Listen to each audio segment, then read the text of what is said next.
বেশ কিছুটা পেঁয়াজ কুচি ও কয়েক টুকরো রসুন নিয়ে একটি শুকনো প্যানে খানিকটা সময় ধরে টেলে নেওয়া হলো।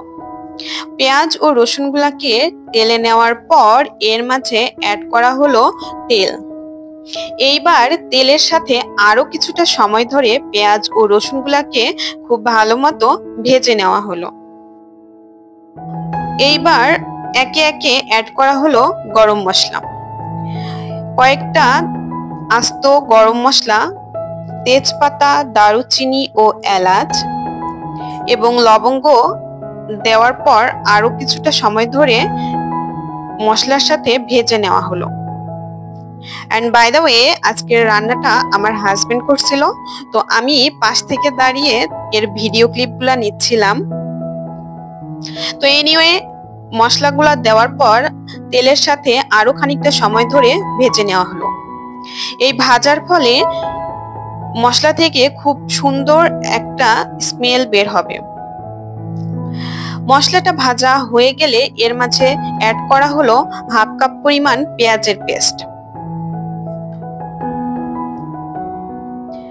পেঁয়াজের পেস্ট অ্যাড করার পর আরো বেশ কিছুটা সময় ধরে মশলার সাথে ভেজে নেওয়া হলো।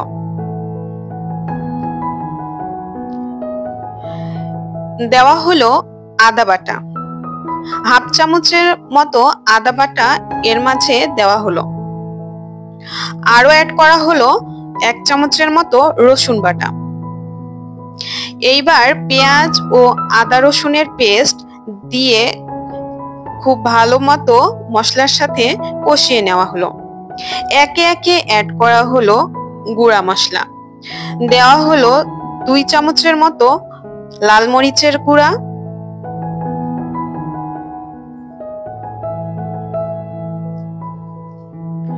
পরিমাণ মতো লবণ এবং পরিমাণ মতো হলুদের গুঁড়া। কিছুটা নরমাল টেম্পারেচারের পানি অ্যাড করে মশলাগুলা খুব ভালো মতো কষিয়ে নেওয়া হলো। মশলাগুলা ঠিক ততক্ষণ পর্যন্ত কষানো হলো ঠিক যতক্ষণ পর্যন্ত মশলার থেকে মশলার উপরে তেল ভেসে না ওঠে।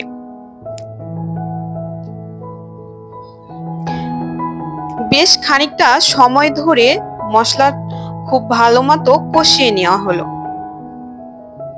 যখন মশলার উপরে তেল ভেসে এলো ঠিক সেই পর্যায়ে অ্যাড করা হলো আগে থেকে কেটে ধুয়ে পরিষ্কার করে রাখা মাংস। এখানে গরুর মাংস আগে থেকে কেটে ধুয়ে পানি ঝরিয়ে রাখা হয়েছিল। মাংসগুলো দেওয়ার পর খুব ভালো মতো নেড়ে চেড়ে মশলার সাথে মিশিয়ে নেওয়া হলো।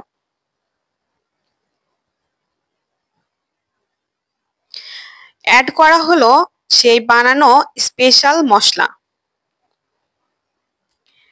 এই মশলাটি একেবারেই আমার হাতে বানানো হোমমেড স্পেশাল একটা মশলা। আরো অ্যাড করা হলো বেশ কিছুটা লবণ। এইবার মশলার সাথে মাংস খুব ভালো মতো মিশিয়ে নেওয়া হলো।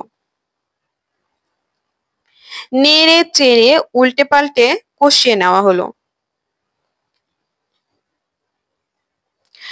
দিয়ে দেওয়া হলো আস্ত কাঁচামরিচ।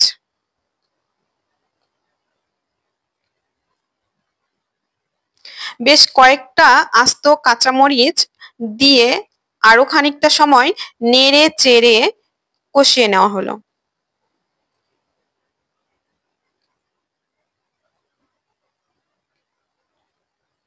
এর মাঝে ঢাকনা দিয়ে ঢেকে সিদ্ধ করে নেওয়া হয়েছে।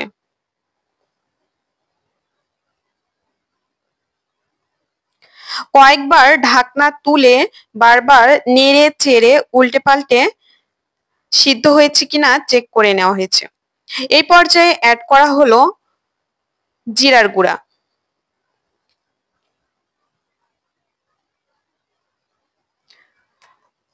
মাংসটা যখন খুব ভালো মতো সিদ্ধ হয়ে এসেছে ঠিক সেই পর্যায়ে চুলা থেকে নামিয়ে পরিবেশন করা হলো।